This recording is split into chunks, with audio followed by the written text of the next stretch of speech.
lie down so that the neck is supported by the blanket. So the curve of the neck is being supported. Then the foam roller is really just a weight for your arms. So if you don't have a foam roller, I don't know what else you could use, bar, something. So what we're going to try to do is keep the upper traps released and keep the back ribs from lifting up off of the mat. So you notice that because I have tight shoulders, that the arms won't drop without letting my rib cage lift up. So what I'm doing here is I'm trying to actively hold the rib cage down without holding my breath. And then I'm seeing if I can let the shoulders open up with the weight of the roller. Eventually you could do this with something heavier, but when you first start out, maybe just something light like the foam roller. So the blanket is doing two things. It's touching the upper traps to make sure that they're not pushing up into it, but it's also supporting the curve in the neck. As you inhale, you can think of breathing length into the spine to make sure that the spine isn't lifting anywhere. Spine stays long, and you're just letting the arms stretch. Now you can add a leg. Stretch one leg out and push through the heel. I'm starting with the right leg. Stretch the leg in neutral, so the inner thigh rolls down so the knee points straight up. Notice how I haven't let the curve of the back be exaggerated. I'm holding a neutral curve in the lumbar spine. Then change legs. Stretch the left leg out. One thing you can notice is that my blanket is just a tad high, where my chin is being lifted just too high. So ideally, I would adjust the blanket so that the chin isn't lifted so high. So you can practice making that little tweak at home. So one thing you might have noticed also is if you look back up at the screen that my arms have dropped significantly since when I first laid with the weight of the roller. So over time, the arm muscles, they're kind of being tricked open. The armpit, chest. Change legs again, so bring the left foot in.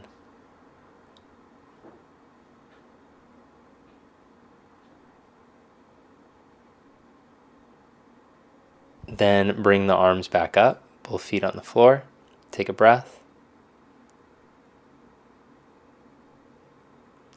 And slowly let the arms go back one more time. We'll go through this one more round.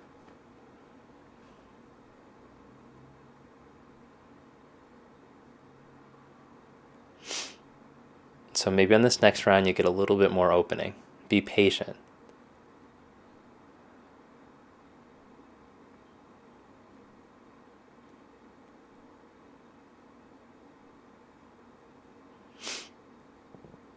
Keep the middle tailbone grounded.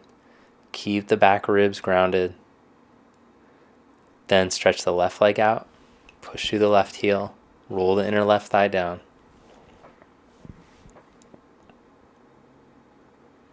So this video isn't very exciting. It just takes time to let the shoulders open. Change legs. So if you're somebody who paddles or surfs, this can be a really great exercise to open up your shoulders. Keep the neck long, keep the lumbar spine long. So thank you for watching. I hope you found this helpful. If you did, make sure to subscribe to the channel, hit the like button, and if you're ever in a position to donate, we'd appreciate any small donation that you can make. Thank you very much.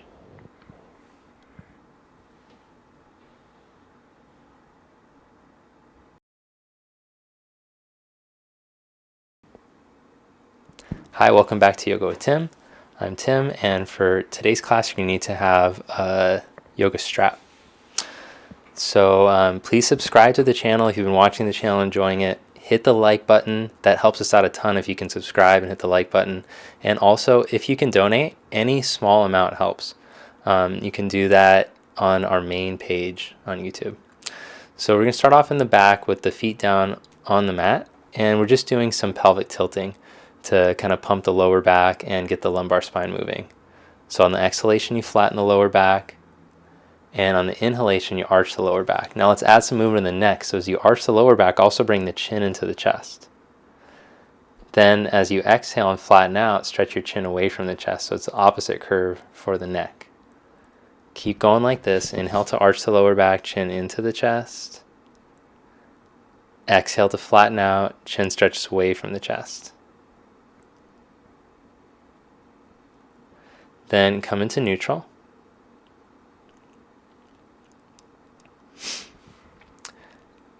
And take the right leg straight up in the strap. As straight as you can make the right leg, stretch it out. Then stretch the left leg out along the floor. So the reason that we were doing, one of the reasons that you do the movement of the spine at the beginning is so you can find neutral. So here you could see that the lower back isn't lifted, but it's not flat. Same thing with the neck.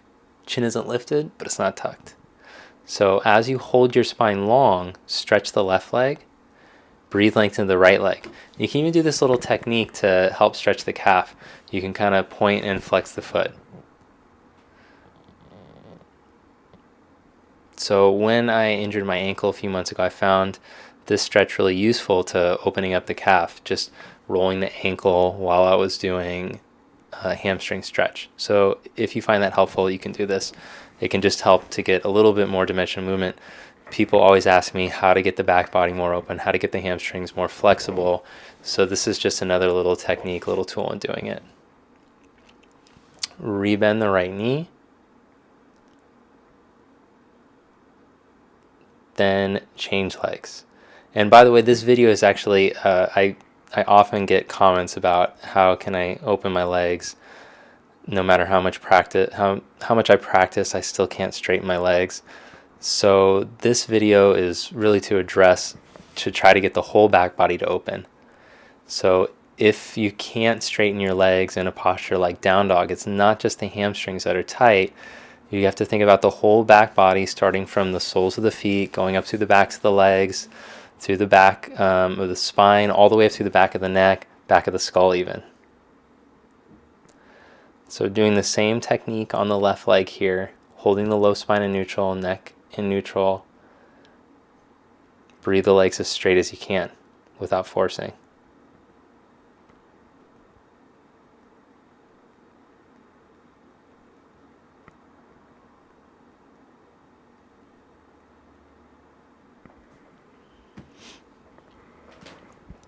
Then rebend your left knee.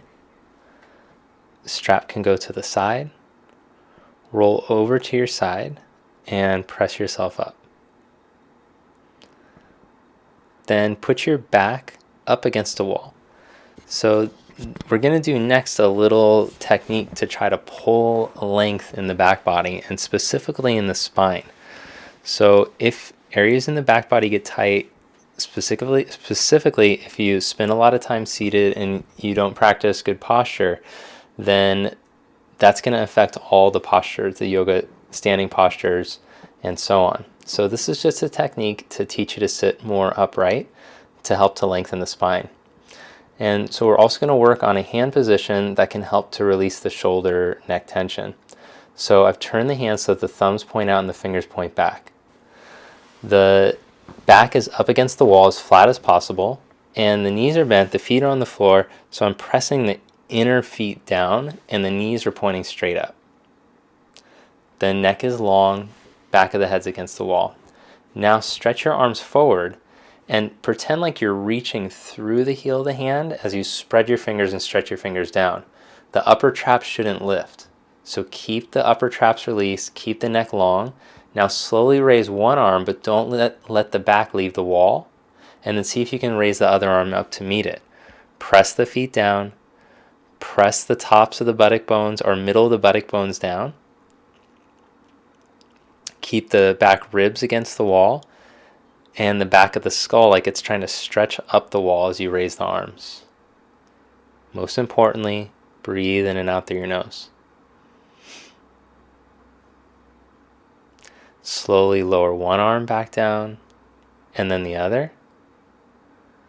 Let the legs stretch out. Take a breath. Then let's do it one more time. So adjust, bring the sacrum up against the wall. Be right up on the buttock bones. Bend one knee in towards your chest without the groin hardening up. So your feet actually might not be able to come as close towards the hips as you see mine without the butt tucking under. So just feel what works for you. Then bring the back all the way flat up against the wall. Bring the back of the skull up against the wall. Keep your navel in. Keep your ribs from projecting forward. Back ribs up against the wall. Now press the inner feet down. Keep the knees upright.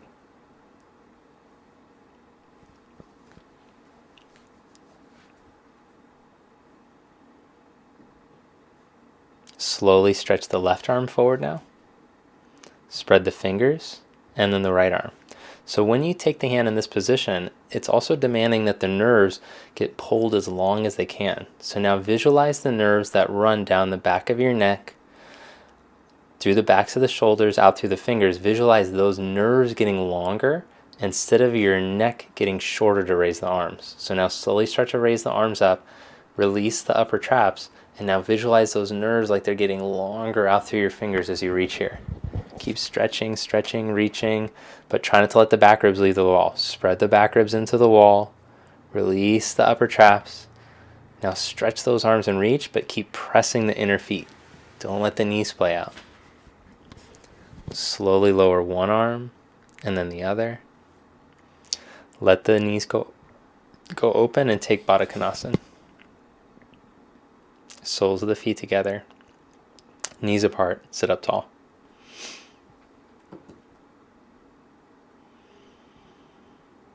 So also, if you spend a lot of time slouching, like you spend time driving or you sit at a desk for work, then it's going to be very difficult when you practice to be able to find a long spine. And often in the postures, I talk about trying to get upright or trying to get a long spine or trying to grow tall. And so exercises like these can help us to feel that. And so they can also give us a nice opening. So if you have the ideal of being able to like put your chest flat on the floor in a pose like this, the first thing we want to be able to do is to just sit up straight. This is actually a ton of stretch for the hamstrings and for the back body, just to be able to sit up straight like this. So now with the legs wide apart, sit up as straight as you can. Press through the feet, turn the knees.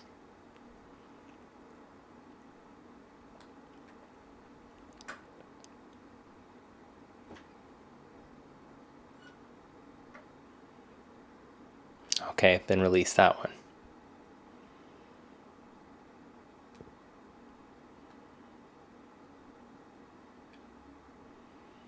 Lie down onto the back and take the legs up the wall. Now take the feet hip distance apart. Press your hands onto your thighs. Internally rotate your thighs so that the toes start to point in towards each other, the big toes. With the thighs internally rotated, also pull like you're trying to pull your big toe down towards your hip. Press through the outer foot up. Groins release, the thigh bones release away from you. Let the spine lengthen out along the floor.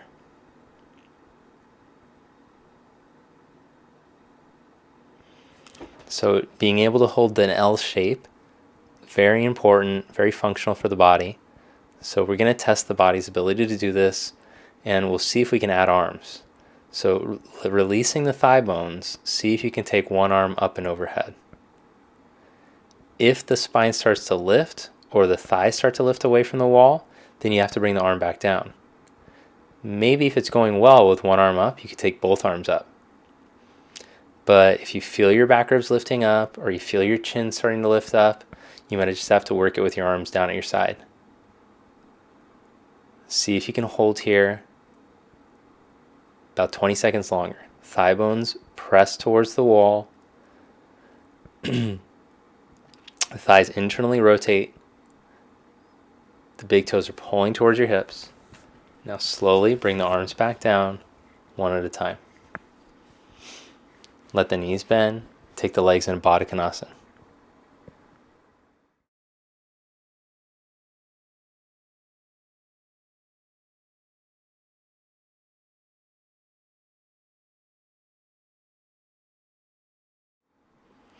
One more time. Stretch the legs straight back up the wall. Press the thigh bones into the wall, release the thigh bones away from you. Thighs internally rotate, the feet are hip distance apart, just like on the last round.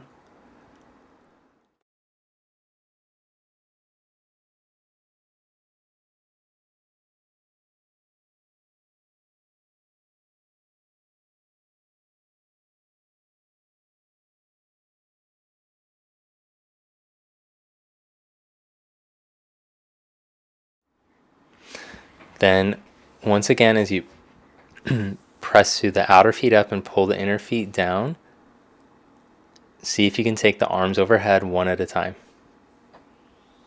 Try not to let the back ribs lift.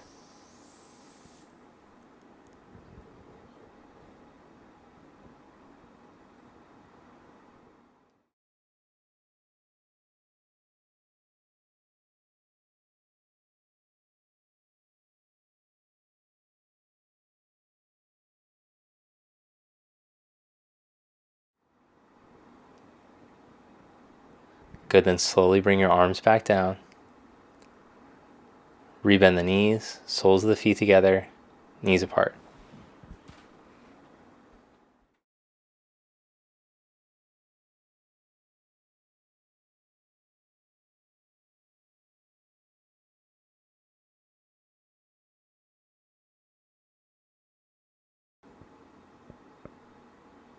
All right, welcome back to Yoga with Tim. I'm Tim, and today we're going to work on seated meditation or seated pranayama. So I'm setting up my seat consciously so that the blankets are nice and even, so that my buttock bones have a nice even surface to sit on. So I want to adjust the seat so that the knees are in line with the hips. So adjust yourself when you go to sit.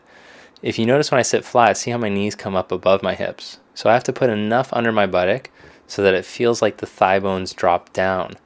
That's a very significant thing for what happens to your pelvis. So ideally we'd be able to sit in lotus for a long time. And with the feet in that position, the thigh bones are pressed down so that we can access our bandhas better. So when we sit up like this on a seat, then naturally the thigh bones fall so that we can start to access an upright pelvis and be more in tune with the energy in the spine. Turn the palms up, let the elbows drop at your side. Sit up as tall as you can, like your back was up against a wall.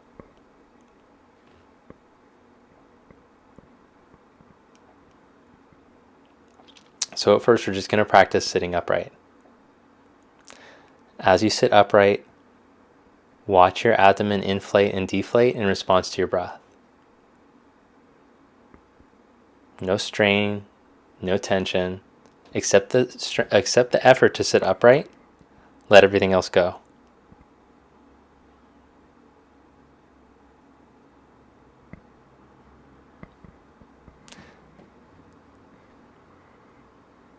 Now see if you can start to slow down the breath.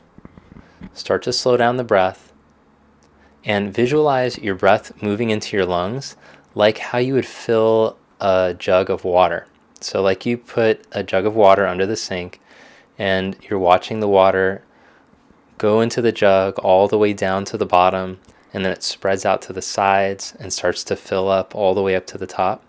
Visualize the breath traveling in through your nose, down into the bottom of the lungs, just like that jug of water would fill up. Now we're going to try an ujjayi breath. So this breath is going to make sound, like the sound like you're trying to fog up a mirror. So as you exhale, you can open your mouth and make a sound. Okay, so you got that. Now, keeping the collarbones broad, lower the chin towards the chest, like you're looking at your heart. Now practice making that sound on the inhalation and on the exhalation, but with the mouth closed. The sound should be very smooth. It shouldn't be sputtery. So again, slow down the breath. See if you can take slower, smoother inhalations without straining or sputtering or feeling any tension in your nerves. When you feel the nerves start to key up, that means you've taken too much breath. You need to back off a bit. So the breath should start to sound smooth, like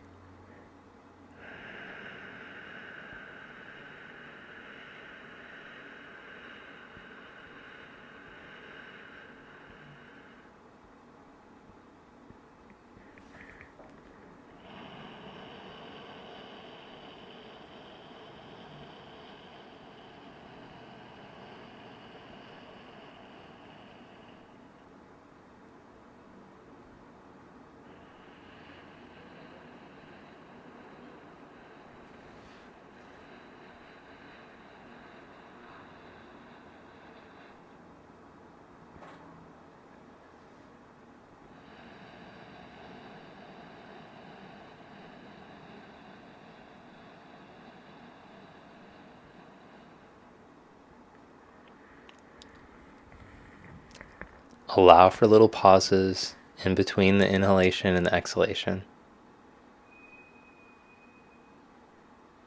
If you feel like you're starting to get nervous or anxious, just lift the head, go back to normal breathing. So eventually work up to doing maybe 10 rounds of the Ujjayi breath after doing some breath observation.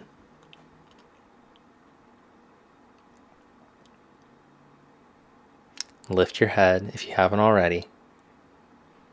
And now sit and observe the effects of your breath practice. Let go of the breath control. Just watch.